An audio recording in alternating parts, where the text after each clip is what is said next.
Good morning. Good morning. Can you hear me okay? All right, I'm very happy to be here. And the topic that I'm going to talk about is a little bit different than we usually present. You often may hear information about what is this DBS? What is it all about? What can it do? But we don't necessarily follow through with that is how do you live your best? What do you have to think about after DBS? And it's been my experience over time that people that have conditions of which they get DBS as a great treatment option for their symptoms, they tend to become DBS. All their symptoms start to focus on what DBS can do for them, and is DBS the treatment? And I'm here today to tell you that we're going to talk about some of these issues, but to remind you about some of the general things you need to think about in the focus of doing well. And wellness is still a piece of your treatment plan with DBS. How many people in the room have had DBS therapy or have it? Okay, so maybe about a third or so. How many people in the room have or are with or associated with someone that has Parkinson's disease?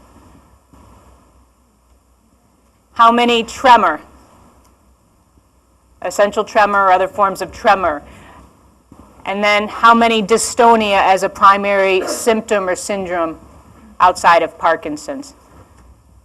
So we have a little bit of everything. So I tried to put together a discussion that would be of interest to you whether or not you have Parkinson's disease, tremor, or dystonia.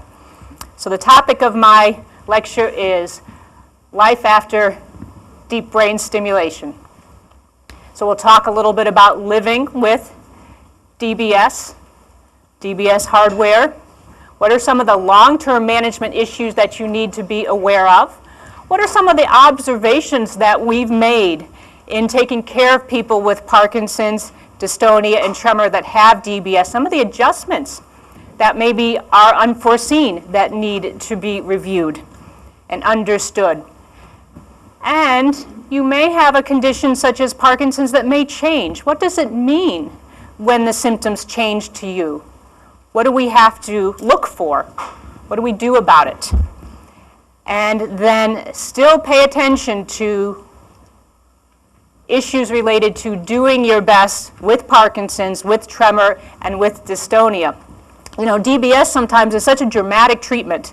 For some people, it can make a huge difference in how they do, that we forget about everything else that makes a huge difference in how we can do. So we don't want to lose sight of that. So the first is living with deep brain stimulation. And my discussion here is a little bit putting the cart before the horse. You're going to hear from Dr. Young, who will talk to you about DBS, and I'm already talking to you about life after DBS, so forgive us for the timing being backwards. But if you've had DBS or are considering DBS, it is important to be aware of the fact that you will be living with this system, with this hardware in your body. And what does that mean to you, and what do you need to know? Now, certain things that people are aware of or concerned about is, what if it breaks? What do I do? And what symptoms would I experience to know that there might be a problem with the DBS system? So some of the things that you need to be aware of is exactly what DBS is designed to treat for you. If you have tremor, it's tremor. If you have dystonia, it's dystonia. It's a little bit easier.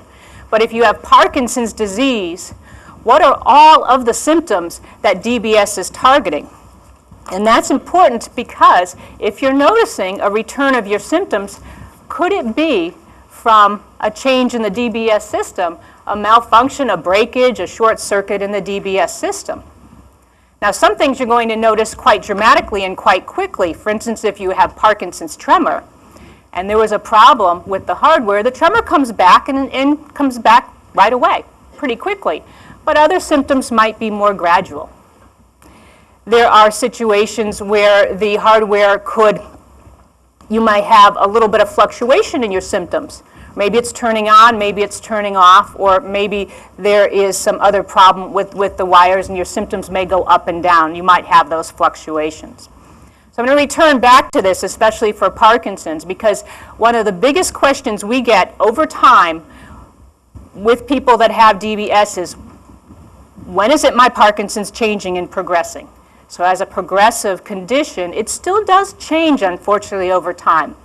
And that's one of the bigger questions and the harder questions to get your arms around, but we'll talk to you a little bit about how we assess that and how we monitor the symptoms of Parkinson's that we know will change versus things that are changing because of the DBS therapy. There are also certain symptoms that you might describe to your programmer if you have, remember, this electrical system in your body. If you're having buzzes, electrical sensations, shocks along the battery or along the wire, these are the kinds of things you need to report to your programmer that they might look a little bit further into. Is this DBS system, are these wires functioning appropriately? So after surgery, hopefully everything goes well. No problems with surgery, you're coming in to see your programmer. The things you need to know is, what do I expect long term? How often do I need to come into the doctor for my medical evaluations / DBS evaluations? And that's important information to get, especially people who live at a distance. Some people live very far from where their programmers are. And it's not uncommon that I hear stories that someone has DBS placed and they go through the initial programming, they get everything set, and then they're lost to follow-up, and then they're not seen for 1 or 2 more years until there's a problem. And that we don't want. We want to make sure each and every one of you that have DBS have good, close follow-up at the frequency that's best for you. It might be every 3 months, it might be every 6 months, it might be every month. These are questions to ask your doctor or your programmer. And remember, it's not all about DBS. What do I mean by that? When there's a treatment that is so dramatic like DBS, let's say you had tremor, and the DBS took your tremor away. When you get a new symptom, there's a tendency to think, oh, it's my DBS having trouble, or, oh, my DBS will take care of that. So again, it's important to see your doctor not just to check what's going on with the DBS and what kind of changes do I need to make with programming, but couple that with very good medical follow-up. Make sure that you still couple your medical therapies with your DBS visits. Does that make sense? Now, remember that experience with deep brain stimulation varies in the community. So you may have a great surgeon. You may have a great neurologist. You may have a great programmer, but you still live in the community. So you still might have a problem that requires you to go to the emergency room. They may not know a lot about DBS where you live. Or you might have to go to the physical therapist. Or you might have to have orthopedic surgery. So it is our job, but it is also your job to be your own advocates. You are the best person to fight for you. So read your handbooks. Bring your handbooks to any appointments. Share educational information with your other doctors. And I find that they're so interested, they're so intrigued by DBS, they really welcome this information. Have, just like you have a list of your medicines ready for you if you need to go to the doctor or the emergency room, have the informational sheet about DBS right there in case you need to go to the emergency room. There are some safety issues we need to be aware of. And things happen. Things happen as far as treatment out there in the community. For instance, if you see a chiropractor, if you get massage therapy, if you go to physical therapy, do they know that you have a wire in your neck? Do they know that they should not manipulate that area? These are simple things that you don't think about necessarily. So anyone that you see as part of your medical care, you should be giving them the information about your DBS.